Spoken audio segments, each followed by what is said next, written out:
கிறிஸ்துவுக்குள் பிரியமானவர்களே, கர்த்தரும் இரட்சகருமாய் இயேசுவின் ஈடிய நாமத்தினாலே உங்கள் யாவரையும் வாழ்த்துகிறேன்.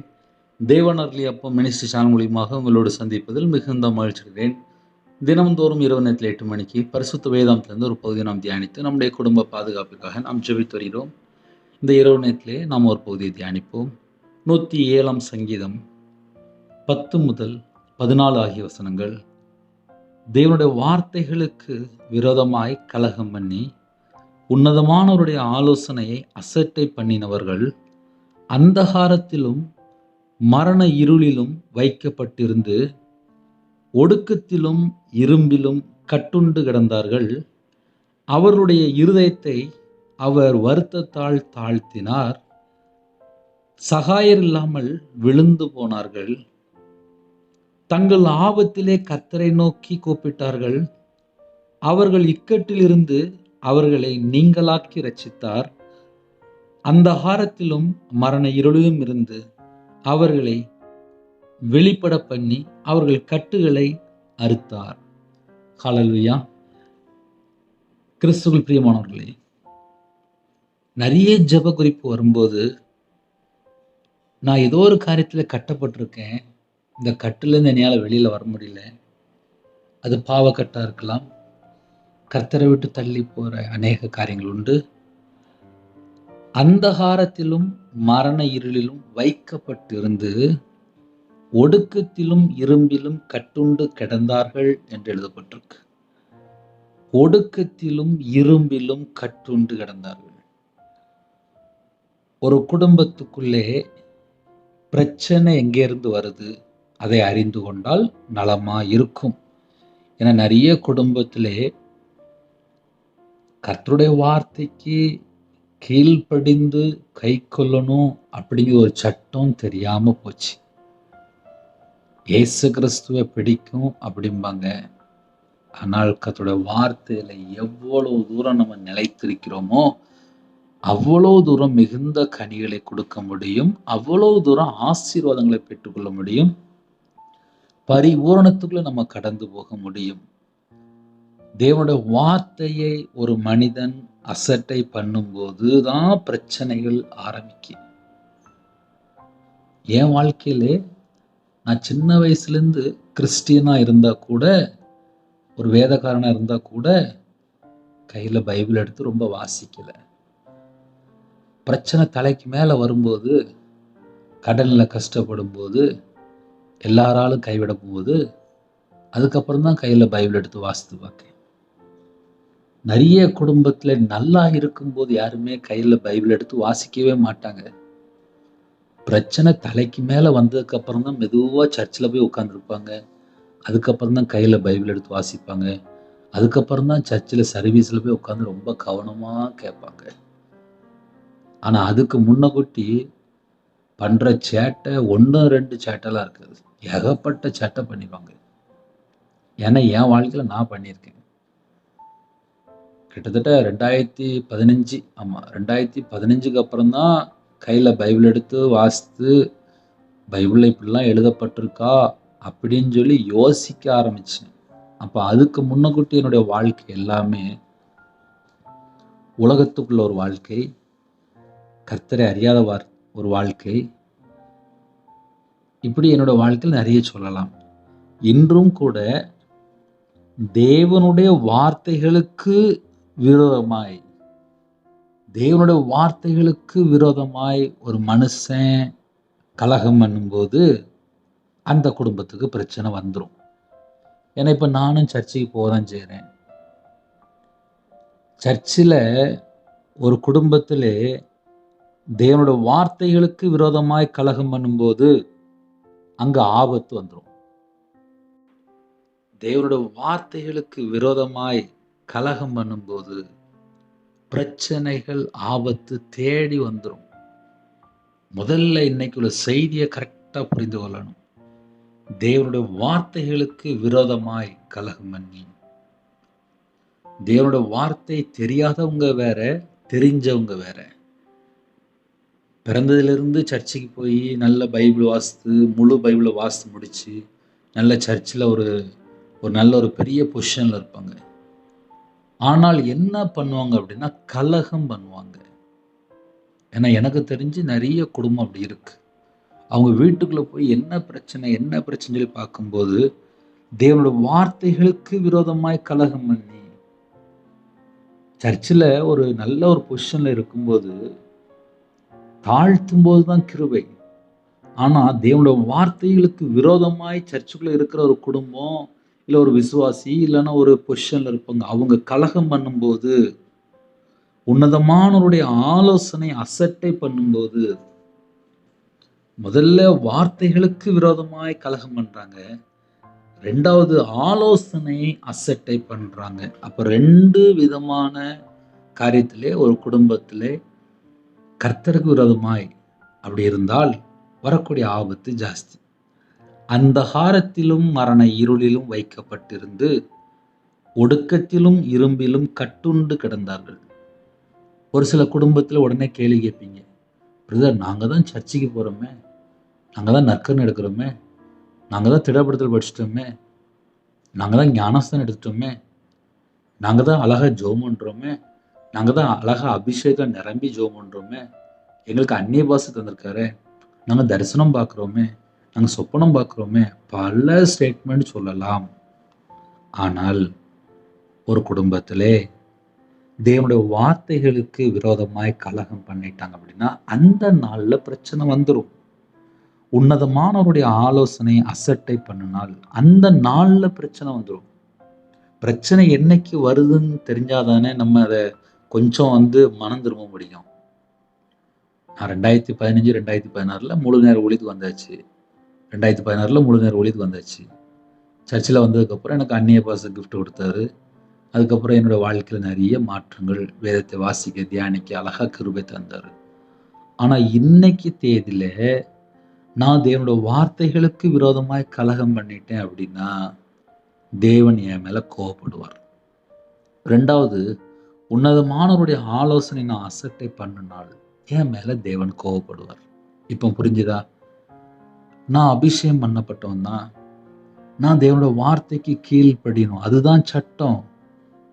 தேவனுடைய ஆலோசனையை அசட்டை பண்ணக்கூடாது. அதனால இரவு நேரத்துல யாரெல்லாம் இணைந்திருக்கிறீங்களோ, பிரதர் நான் 40 வருஷமா சர்ச்சுக்கு போறேன். நான் 50 வருஷமா சர்ச்சுக்கு போறேன். நான் 20 வருஷமா சர்ச்சுக்கு போறேன். சர்ச்சுக்கு தான் எல்லாரும் போயிட்டு இருக்கோமே.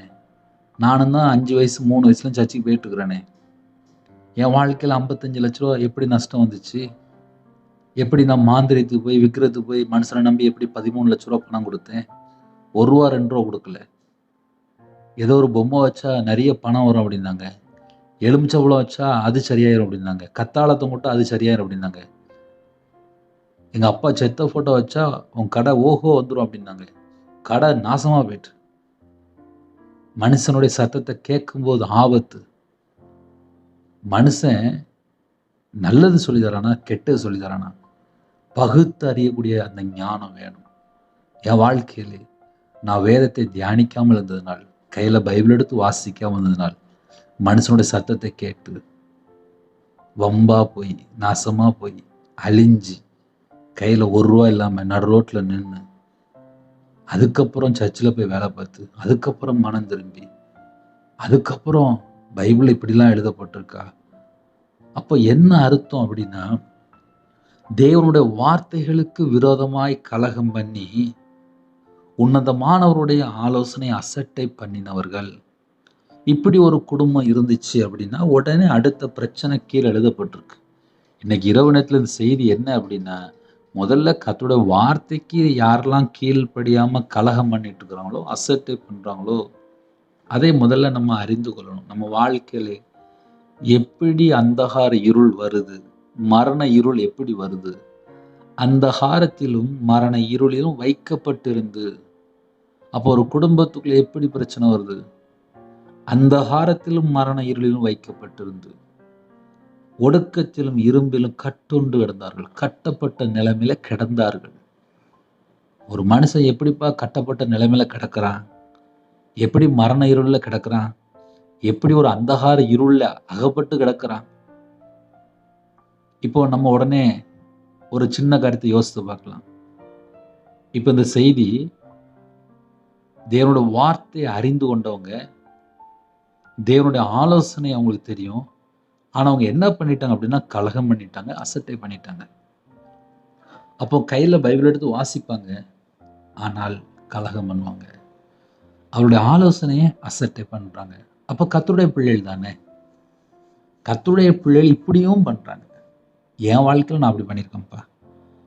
ஏன்னா கையில பைபிள் எடுத்து வாசித்து பார்க்கும்போது தெரியாது. சில ஆலோசனை தெரியாது. கலகம் பண்ணியிருப்பேன், அசட்டை பண்ணியிருப்பேன். அதுக்கப்புறம் மனம் திரும்பி மறுபடியும் தேவனுடைய சமூகத்துல போய் அழுது ஜெபம் பண்ணி, இதெல்லாம் என் வாழ்க்கையில நடந்திருக்கு. அதனால ஒரு வசனத்தை தியானிக்கும்போது, நம்ம கர்த்தருடைய வார்த்தைக்கு கலகம் பண்றோமா, அசட்டை பண்றோமா? அந்த 2 தான் முக்கியமான வேர்டு. அதுக்கப்புறம் தான் ஒரு மனுஷனுடைய வாழ்க்கையில அந்தகார இருள்னா என்ன? மரண இருள்னா என்ன? ஒடுக்கம்னா என்ன? இரும்புனா என்ன? கட்டப்பட்ட நிலைமையில என்ன அறிந்து கொள்ள முடியும். இதெல்லாம் அதுக்கப்புறம் தான். அவர்களுடைய இருதயத்தை அவர் வருத்தத்தால் தாழ்த்தினார். ஒரு மனுஷன் தேவனுடைய வார்த்தைக்கு விரோதமா கலகம் பண்ணும்போது, அவர்களுடைய இருதயத்தை அவர் வருத்தத்தால் தாழ்த்துறார். அப்ப இருதயத்துக்குள்ள ஏன் வருத்தம் வருது, வேதனை வருது, சஞ்சலம் வருது, ஒடுக்கப்பட்ட நிலைமை வருது, கட்டப்பட்ட நிலைமையில ஏன் இருக்கிறோம்? ஏன் சில குடும்பத்துல அந்தகார இருள், மரண இருளுக்குள்ள ஏன் இருக்கிறோம்? நைட் நேரத்துல ஏன் மரண பயம் வருது, தற்கொலை எண்ணங்கள் வருது, பெரிய பெரிய போராட்டம் வருதுன்னு சொல்லி யோசித்து பார்க்கும்போது, அவங்க என்ன பண்றாங்க அப்படின்னா, தேவனுடைய வார்த்தைக்கு விரோதமா கலகம் பண்ணிட்டு இருப்பாங்க. உன்னதமானவருடைய ஆலோசனை அசட்டை பண்ணிட்டு இருப்பாங்க. அதனால தான் வரக்கூடிய பிரச்சனைகள், ஆபத்துகள் அதிகம். இது என் வாழ்க்கையில் நடந்திருக்கு. என் இருதயத்துக்குள்ளே வருத்தம், வேதனை, சஞ்சலம் எல்லாம் இருந்திருக்கு. அப்போ இரவு நேரத்திலே நம்ம வாழ்க்கையிலே நம்ம கர்த்தரை விட்டு தள்ளி போற ஏதாவது காரியம் இருக்கா என்பதை நம்ம யோசித்து பார்ப்போம். ஏன்னா சில குடும்பத்திலே இரவு நேரத்திலே பல சூழ்நிலையிலே இணைந்திருப்பீங்க. ஒவ்வொரு குடும்பத்திலுமே ஒவ்வொரு சூழ்நிலை. அதனால இரவு நேரத்திலே ஏதாவது ஒரு காரியத்துல நான் கர்த்தருடைய வார்த்தையை அசட்டை பண்ணிட்டேன். கர்த்தருடைய வார்த்தைக்கு நான் விரோதமா கலகம் பண்ணிட்டேன். என் வாழ்க்கையில இந்த மாதிரி இருக்கு. நான் சில நேரத்துல கர்த்தருடைய வார்த்தைக்கு நான் கீழ்ப்படியாம கலகம் பண்ணிட்டேனே, அசட்டை பண்ணிட்டேனே அப்படின்னு சொல்லி உள்ளத்துல ஒருவேளை குத்தப்பட்டவர்களாக இருந்தால், இந்த செய்தியை நீங்க கரெக்டா கவனிச்சீங்கன்னா உங்களுக்கு புரியும். அவர்களுடைய இருதயத்தை அவர் வருத்தத்தால் தாழ்த்தினார். அப்ப இருதயத்துக்குள்ள ஒரு வருத்தம் வருது, ஒரு வேதனை வருது அப்படின்னா, நம்ம கொஞ்சம் ஆழமா கவனிச்சு பார்க்கணும். நம்ம நினைப்போம் சொந்தக்காரன், இல்லைன்னா வீட்டுல மாமியார் மருமகளுக்குள்ள பிரச்சனை, புருஷன் பிரச்சனை, அந்த வெளியில வேலைக்கு போகும்போது அங்குள்ள பிரச்சனை, அப்படி மத்தவங்க பக்கத்து வீட்டுல உள்ள பிரச்சனை, இப்படி நம்ம நிறைய காரியத்தை யோசித்து பார்ப்போம். ஆனால் ஆழமான கருத்து என்ன அப்படின்னா, நான் தேவனுடைய வார்த்தைக்கு விரோதமாக எங்கேயாவது கலகம் பண்ணியிருக்கேனா? தேவனுடைய வார்த்தைக்கு கீழ்ப்படியாமல் எங்கேயாவது அசட்டை பண்ணியிருக்கேனா? அவருடைய ஆலோசனை எங்கேயாவது அசட்டை பண்ணியிருக்கேனா? இப்படி இந்த 2 காரியத்தை மட்டும் நம்ம கொஞ்சம் ஆழமா யோசிச்சாச்சுனாலே, நிறைய நம்ம வாழ்க்கையில கர்த்தரை விட்டு நம்ம எங்கேயாவது தள்ளி போயிருக்கிறோமா அப்படின்னு சொல்லி கண்டுபிடிக்க முடியும். சில குடும்பத்திலே 1 வருஷம் முன்னாடி தீர்க்க தரிசனம் மூலியமா பேசியிருப்பாரு. சில குடும்பத்துல கர்த்தருடைய வார்த்தை மூலியமா பேசியிருப்பாரு. வாக்குத்தத்தம் மூலியமா பேசியிருப்பாரு. சர்ச்சில் மெசேஜ் பேசும்போது அந்த செய்தி மூலியமா அவன்கிட்ட பேசியிருப்பாரு. வீட்டில் இல்லைன்னா செல்ஃபோனில் இல்லைன்னா டிவியில் ஆன் பண்ணும்போது இல்லைன்னா நியூஸ் பேப்பரில் எதுலையாவது ஒரு காரியத்தில் எச்சரிப்பு மூலியமா பேசியிருப்பாரு. மனைவி மூலியமா பேசியிருப்பாரு. அம்மா மூலியமா பேசியிருப்பாரு. சொந்தக்காரங்க மூலியமா ஒரு எச்சரிப்பு மூலியமா பேசியிருப்பாரு. பாஸ்டர் மூலியமா பேசியிருப்பாரு. இப்படி பல காரியங்கள் மூலியமாக உங்களோடு பேசியிருப்பார். அவர் பேசின வார்த்தைகளை சில குடும்பத்திலே அசட்டை பண்ணியிருப்பாங்க.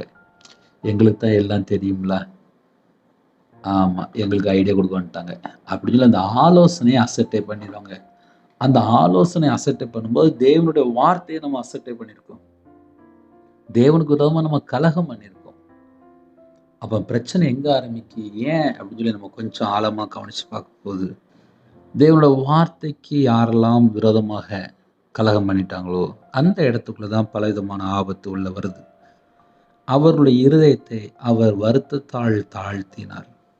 சகாயர் இல்லாமல் விழுந்து போனார்கள். அந்த சகாயர் இல்லாமல் இருக்குல்ல, இது ஒரு முக்கியமான ஒரு வார்த்தை.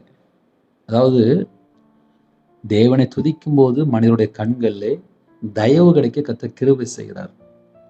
இன்னைக்கு தயவு இல்லாமல், சகாயம் இல்லாமல் சில குடும்பத்துல விழுந்து போயிட்டாங்க. நான் விழுந்து போயிருக்கேன். நான் மத்தவங்கள சொல்றதுக்கு எனக்கு எந்த ரைட்ஸ் கிடையாது. நான் விழுந்து போயிருக்கேன். கையில ரூ. 1 இல்லாம நடு ரோட்ல நின்னுட்டுருக்கேன். சகாயர் இல்லாமல் விழுந்து போனார்கள். நான் வியாபாரத்துல இருக்கும்போது லட்சமா கையில பொருளும். கிட்டத்தட்ட 50, 55 லட்ச ரூவா நான் கடன்ல கஷ்டப்படும்போது, வீடெல்லாம் வித்து நடு ரோட்டுக்கு வரும்போது, எல்லா பொசிஷன் தாண்டி வரும்போது நடு ரோட்ல நின்னுருக்கேன். சகாயர் இல்லாமல் விழுந்து போன நிலைமையில நான் நின்றுருக்கேன். என் இதயத்துக்குள்ள வருத்தம், வேதனை மட்டும்தான் இருக்கும். 5 வருஷம் கண்ணீரோடு அழுதுருக்கேன். 5 வருஷம். 1 நாள் இல்ல, 2 நாள் இல்ல. அதனால வருத்தம்னா என்ன? வேதனைனா என்ன? கட்டப்பட்ட நிலைமைனா என்ன? இல்ல ஒரு குடும்பத்துல மரண தருவாயில இருக்காங்க. அது என்ன பொசிஷனு? அந்தகார இருள்ல கட்டப்பட்டிருந்தா எப்படி இருப்பாங்க? எல்லாம் எனக்கு தெரியும். ஏன்னா என் வாழ்க்கையில நான் தேவனுடைய வார்த்தைக்கு கீழ்ப்படியாமல் துணிகரமா வாழ்ந்து, துன்மார்க்கமா வாழ்ந்து, தேவனுடைய உக்கிர கோபத்துக்குள்ள வாழ்ந்த ஒரு நபர். ஒரு குடும்பத்திலே கர்த்தருடைய வார்த்தைக்கு கீழ்ப்படிந்து செவி கொடுக்கும்போது தான் ஆசீர்வாதம். என் வாழ்க்கையில நான் இன்னும் மாறணும். ஏன்னா தேவனுடைய வார்த்தைக்கு கைக்கொள்ளும் போது தான் ஆசீர்வாதம். சத்தத்துக்கு செவி கொடுக்கும்போது தான் ஆசீர்வாதம். எல்லாருடைய வாழ்க்கையிலுமே குறை இருக்கும். ஞாயிற்றுக்கிழமை நம்ம சர்ச்சுக்கு போறோம், செய்தி பேசுறாங்க, வாக்குத்தத்தம் பேசுறாங்க. எல்லா குடும்பத்திலுமே செய்தி கேட்குறீங்க. நம்ம வாழ்க்கையில தேவனுடைய வார்த்தைக்கு நம்ம கீழ்ப்படிந்து வாழ்ந்து நடக்கிறோமா? யோசித்து பார்ப்போமே. என் வாழ்க்கையிலலாம் கல்யாணம் முடிஞ்சு 2015 அதுக்கப்புறம் தான் அந்த கையில பைபிள் எடுத்து வாசித்து பார்த்தேன். அப்ப அதுவரையும் உள்ள வாழ்க்கையில எங்க போச்சு? இஷ்டம் போல வாழ்ந்தாச்சு. விக்கிறதுக்கு போய் 13 லட்சம் கொடுத்தனே. அப்ப நான் கர்த்தருடைய வார்த்தையை அசட்டே பண்ணேன் தானே. மனுஷனை நம்பி நான் மாந்திரீகத்துக்கு பணம் கொடுத்தேனே. அப்ப நான் கர்த்தருடைய வார்த்தைக்கு விரோதமா கலகம் பண்ணவன் தானே. அசட்டே பண்ணவன் தானே. அப்ப என் வாழ்க்கையில எவ்வளவு ஒரு சஞ்சலம், வருத்தம், வேதனை, ஒடுக்கப்பட்ட நிலைமை, மரண இருள், அந்தகார இருள் என் வாழ்க்கையில எவ்வளவு இருந்திருக்கும். சகாயம் இல்லாமல் யாருமே இருக்க மாட்டாங்க. உதவி பண்ண யாருமே இருக்க மாட்டாங்க. சகாயர் இல்லாமல் விழுந்து போனார்கள். நான் விழுந்து போயிருக்கேன். சகாயர் இல்லாமல் எனக்கு உதவி பண்ண யாருமே வர மாட்டாங்க. வேதனையோடு, கண்ணீரோடு பைபிள் வாசிக்கும்போது அழுதுகிட்டே இருப்பேன். சொந்தக்காரங்களாம் இருக்கிறாங்க. ஆனா எனக்கு யாரும் உதவ மாட்டாங்க. சகாயர் இல்லாமல் விழுந்து போனார்கள். உதவி பண்ண யாருமே வர மாட்டாங்க. ஏன்னா விக்கிரத்துல இருக்கும்போது இஷ்டம் போல நான் வாழ்ந்துட்டேன். மனுஷனை நம்பி இஷ்டம் போல வாழ்ந்துட்டேன். மாந்தரித்து பணம் கொடுத்து இஷ்டம் போல வாழ்ந்துட்டேன். கர்த்தருடைய வார்த்தையை அசட்டை பண்ணிட்டேன். கர்த்தருடைய வார்த்தையை அசட்டை பண்ணது மாத்திரம் இல்லாமல் எனக்கு நிறைய ஊழியக்காரங்க, பரிசுத்தவான்கள் வந்து சொன்னாங்க, தம்பி மேல என்ன கத்தாழை தொங்கிட்டு இருக்க? என்ன உள்ள எலுமிச்சம்பழம் வச்சிருக்க? இதெல்லாம் தப்பு இல்லை, உனக்கு தெரியாதா? உங்க அப்பா செத்த போட்டோ வச்சிருக்கிய, இதெல்லாம் தப்புன்னு உனக்கு தெரியாதா? யார் பேச்சுமே கேட்கல. ஊழியக்காரங்க பேச்சு கேட்கல. நிறைய குடும்பத்துல எனக்கு ஆலோசனை சொன்னாங்க. அவங்களுடைய வார்த்தையெல்லாம் அசட்டை பண்ணினேன். பரிசுத்தவான்களுடைய வார்த்தை கேட்கல, கலகம் பண்ணினேன். அதெல்லாம் ஒண்ணும் இல்லை, அதெல்லாம் ஒண்ணும் இல்லை அப்படின்னு. நடந்தது என்ன? சகாயர் இல்லாமல் விழுந்து போனார்கள். முதல்ல ஆலோசனைக்கு கர்த்தருடைய ஊழியக்காரங்களை அனுப்புவார். வீட்டுல குடும்பத்துல நிறைய பேர் எச்சரிப்பு கொடுப்பாங்க. ஆனா நம்ம மக்கள் கேட்க மாட்டாங்க. அதுல ஒரு பாவி நானு. என் வாழ்க்கையில நான் கர்த்தருடைய வார்த்தைக்கு கீழ்ப்படியாமல் துணிகரமா துன்மார்க்கமா வாழ்ந்துட்டு அதுக்கப்புறம் ஐயோ ஐயோ ஐயோ ஐயோ கையில ரூபா இல்லாம நடு ரோட்டில் நிற்பேன். என்னைக்கு இயேசு கிறிஸ்து ராஜா சொந்த அச்சரை ஏற்றுக்கொண்டனோ அன்னையிலிருந்து இந்த நிமிஷம் வரைய கர்த்தர் தான் போஷிக்கிறார். அப்போ முழு மனதோடு அவரை தேட ஆரம்பித்தேன். முழு பலத்தோடு தேட ஆரம்பிச்சேன். ஒரு காலத்துல மனுஷனை நம்பி வம்பா போயிட்டேன், நாசமா போயிட்டேன். அதுக்கப்புறம் மனம் திரும்பி தேவனோட சத்தத்துக்கு கீழ்ப்படிந்து வாழ ஆரம்பிச்சேன். எவ்வளவு தூரம் கீழ்ப்படிந்தனோ அவ்வளவு தூரம் ஆசீர்வதித்தார். எவ்வளவு தூரம் கர்த்தருடைய சத்தத்துக்கு செவி கொடுத்தனோ அவ்வளவு தூரம் உயர்த்தினார். காரணம் என்ன? தாழ்த்தினேன் தாழ்த்தினேன் தாழ்த்தினேன். ஐயோ நான் இப்படி பண்ணிட்டேனே, ஐயோ நான் இப்படி பண்ணிட்டேனே, ஐயோ நான் இப்படி பண்ணிட்டேனே.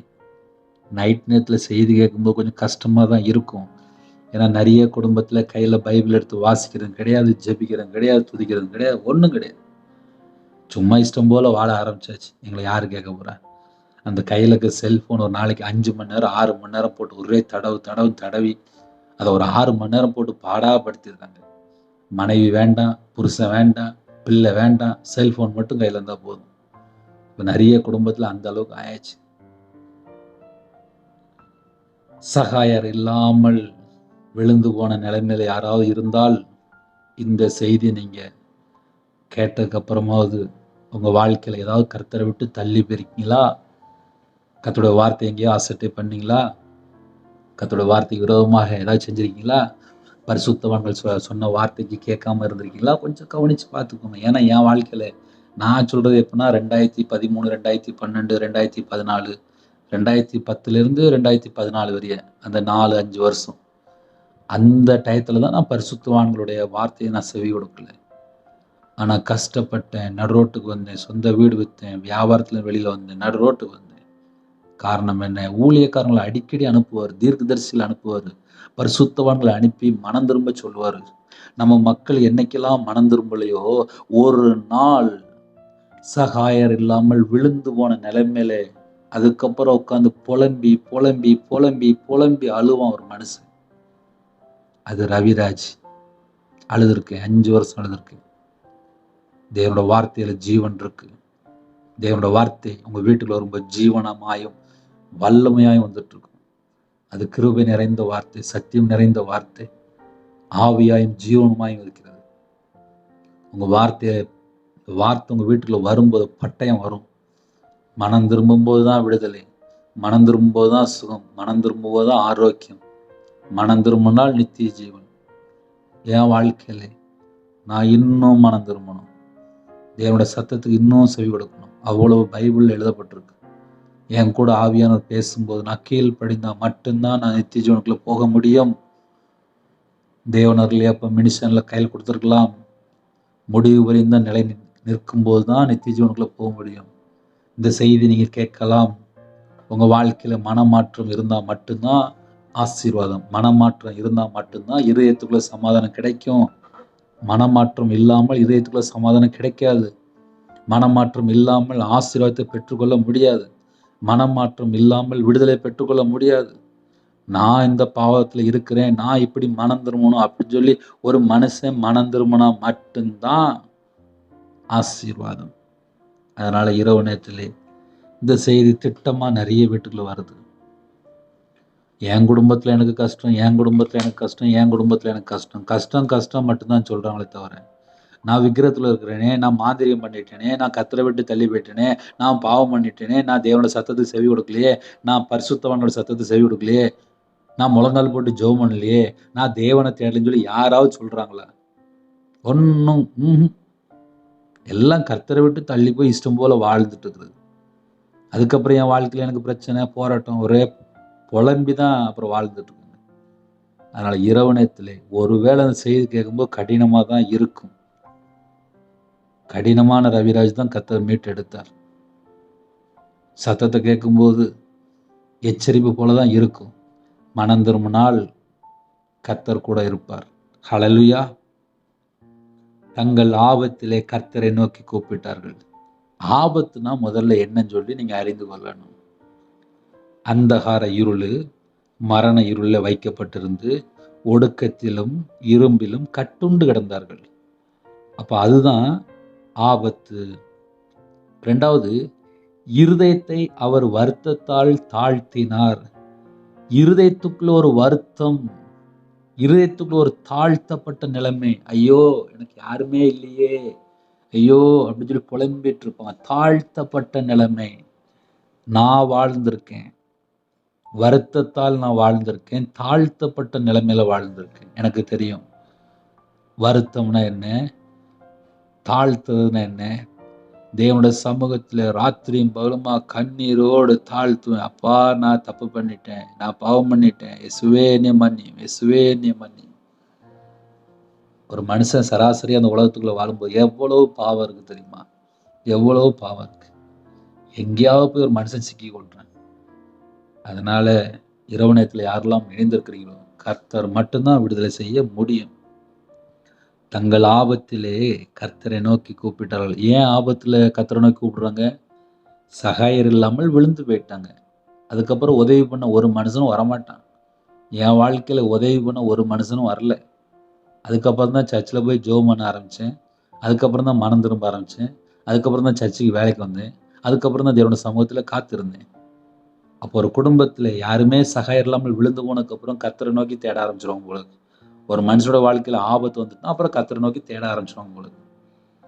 தங்கள் ஆபத்திலே கர்த்தரை நோக்கி கூப்பிட்டார்கள். அவர்கள் இக்கட்டிலிருந்து அவர்களை நீங்களாக்கி ரட்சித்தார். ஒருவேளை யாராவது காலையில் நிறைய பிரச்சனையோடு வாழ்ந்துட்டு இருந்தீங்க அப்படின்னா, இரவு நேரத்துல செய்தி கேட்டீங்க அப்படின்னா, எனக்கு வாழ்க்கை ஃபுல்லாகவே இப்படி தான் இருக்குது, காலையிலையும் இப்படி தான் இருக்குது, நைட்டு இப்படி தான் இருக்குன்னு சொல்லி ஒருவேளை யாராவது யோசித்தால், நம்ம எங்கெல்லாம் கர்த்தரை விட்டு தள்ளி போய் அசட்டை பண்ணியிருக்கோம், பரிசுத்தவான்களை எப்படிலாம் நம்ம தேவையில்லாமல் பேசியிருக்கோம் அப்படின்னு சொல்லி கொஞ்சம் யோசித்து பார்த்தா இன்னைக்குள்ள செய்தியினுடைய அர்த்தம் கிடைக்கும், உங்களுக்கே கிடைக்கும். தங்கள் ஆபத்திலே கர்த்தரை நோக்கி கூப்பிட்டார்கள், அவர்கள் இக்கட்டிலிருந்து அவர்களை நீங்களாக்கி ரட்சித்தார். இக்கட்டான சூழ்நிலை கர்த்தரை நோக்கி ஜெபம் பண்ணும்போது பதில் வரும், விடுதலை உண்டு. அந்தகாரத்திலும் மரண இருளிலும் அவர்களை வெளிப்பட பண்ணி அவர்கள் கட்டுகளை அறுத்தார் என்று எழுதப்பட்டிருக்கு. கர்த்தரை நோக்கி கூப்பிட்டா விடுதலை. இரவு நேரத்தில் சின்ன ஜெபம் தான் பண்ண போகிறோம். கண்களை மூடி நாம் ஜெபம் செய்வோம். அன்பின் கர்த்தாவே, உண்மை நன்றியோடு துதிக்கிறோம் செய்யும் ராஜா. கால வேளையில எத்தனையோ குடும்பத்தில் ஜெபம் பண்ணிட்டு புறப்பட்டாங்க. எல்லா குடும்பத்தையும் பாதுகாத்த கிருபைக்காக நன்றி. குறைகள் குற்றங்களை மன்னித்து உங்களுடைய கிருபையால் நிரப்புங்க. கற்பத்துணியா ஜுபீனா கர்த்தர் மனமிறங்கி ஆசிரிங்க. மாசமா இருக்காங்க தாயும் பிள்ளையும் ஆசிரிங்க. டெலிவரி பொறுப்பாங்க பரம வைத்தியர் கூட இருங்க. திருமண தேவைக்கு ஜுபீனாங்க எல்லா குடும்பத்தையும் கர்த்தர் கூட இருந்து ஆசிரிங்க.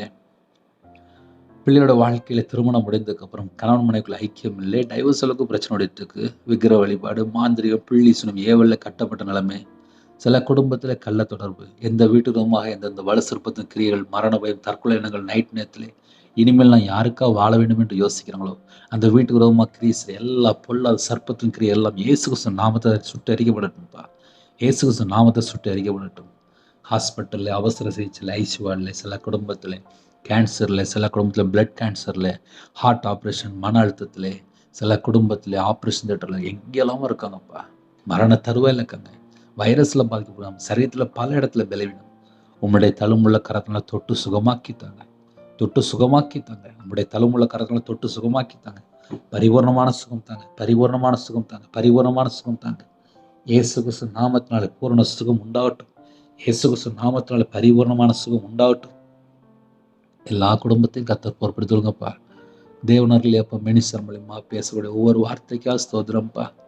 இந்த பாவியை மீட்டெடுத்து ஜனங்கள் முன்பாக ஒரு சாட்சியில் ஒரு வாழ்க்கை வாழ, ஒரு வெளிச்சத்தின் பிள்ளையா வாழ, உலகத்தில் எந்தெந்த காரியத்தில் மீட்டெடுத்தீங்களோ அந்த காரியத்தை சொல்றதுக்கு ஜீவனை தந்த கிருபைக்காக நன்றிப்பா.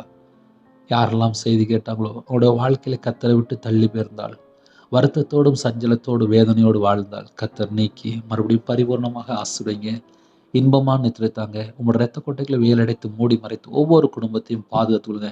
எங்கள் வீட்டுக்குள்ளே இயேசு கிறிஸ்து வந்தால் விடுதலை, ஆசீர்வாதம், சந்தோஷம். நாங்கள் வெளிச்சத்தின் பிள்ளையா வாழ முடியும். அப்பா இறங்கி வாங்கப்பா. நீங்க வந்தாதான்ப்பா விடுதலை, நீங்க வந்தாதான்ப்பா விடுதலை. உங்க நாமம் மட்டுமே விடட்டும். உம்முடைய கரத்தில் அர்ப்பணிக்கிறோம்ப்பா. எல்லா குடும்பத்தையும் இயேசு கிறிஸ்து ராஜாவுடைய பாதத்தில் அர்ப்பணிக்கிறோம்ப்பா. யாரெல்லாம் தாழ்த்துறவங்க எல்லா குடும்பத்தையும் கர்த்தர் பொறுப்படுத்துவங்க. அதிகாலையில் உம்முடைய சமூகத்தில் கண் விழிக்க ஜெபிக்க கிருபை செய்யுங்க. எந்தெந்த நாட்டுக்குள்ளே என்னென்ன சூழக்காங்களோ எல்லா குடும்பத்தையும் கர்த்தர் பொறுப்படுத்துங்க. உமக்கு பிரியமானபடி வாழ அர்ப்பணிக்கிறோம். நைட் டியூட்டியில் இருக்காங்க, நைட் நேரத்தில் ட்ராவலிங் இருக்காங்க, நைட் நேரத்தில் வியாபாரம் பார்க்காங்க, வாலிப பிள்ளைகள் வாலிப பையங்க எந்த இடத்துல இருக்காங்களோ எல்லா குடும்பத்துக்கும் என் இயேசு கிறிஸ்து ராஜாவுடைய பாதுகாப்பு இறங்கி வரட்டும். ஒவ்வொரு குடும்பத்தையும் உங்களோட இரத்த கொட்டைகளை வேலடைத்து மூடி மறைத்து பாதுகாத்துள்ள. கர்த்தரை விட்டு தள்ளி போகிற உலகத்தில் அநேக காரியங்கள் பெருகிட்டு இருக்கு. அதிலிருந்து மனம் திரும்பி உண்மையா வாழ கிருபை செய்யுங்க. உம்முடைய கரத்தில் அர்ப்பணிக்கும். துதி கன மகிமையெல்லாம் ஒருவருக்கே செலுத்திடும். இயேசு கிறிஸ்து பிதாவே ஆமென். தேவனுக்கே மகிமையுண்டதாக. கர்த்தர் தாமே உங்களை உங்கள் குடும்பத்தின் சகல காரியத்திலும் சம்பூர்ணமாக திருப்தியாக கர்த்தர் கொடுத்து ஆசீர்வதிப்பாராக. ஆமென்.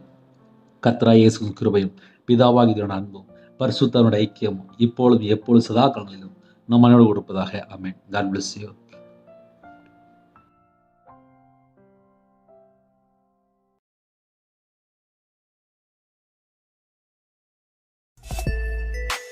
Thanks for watching.